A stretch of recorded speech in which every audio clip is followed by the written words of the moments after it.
আরে বিন্দু মাসি যে কি খবর?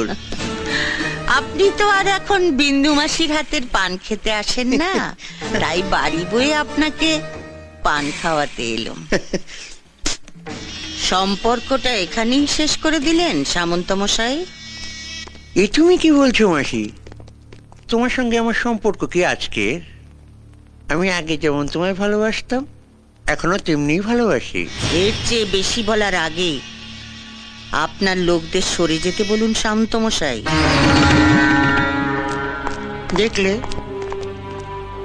তোমার সঙ্গে আমার সম্পর্কটা এখনো কেমন মধুর। গার্ডদের সামনে তুমি আমায় গালাগাল দিলে না। এবার দেব। আমি জীবনে অনেক হারামি দেখেছি, কিন্তু আপনার মতো এক পিসও দেখিনি। এই যে সাদা ধুতি পাঞ্জাবি পরে মন্ত্রী হয়ে হিল্লি দিল্লি ঘুরে বেড়াচ্ছেন, কার জন্যে? আমার জন্যে, এই বিন্দুবাসীর জন্যে।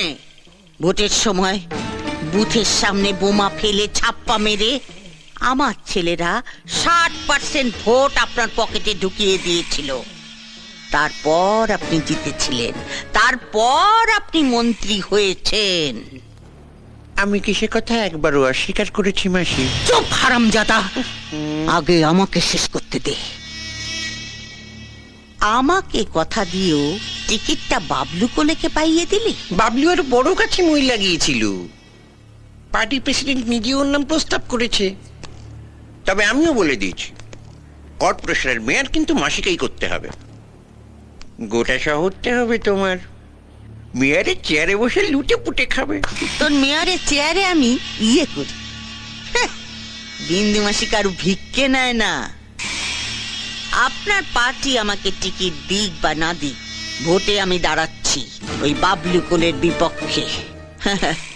ভোটের এখনো অনেক দেরি আছে, তার আগেই আপনি জানতে পেরে যাবেন কে জিতেছে, ওই বাবলু কোলে না এই বিন্দু মাসি। তারপর দেখ কেমন লাগে।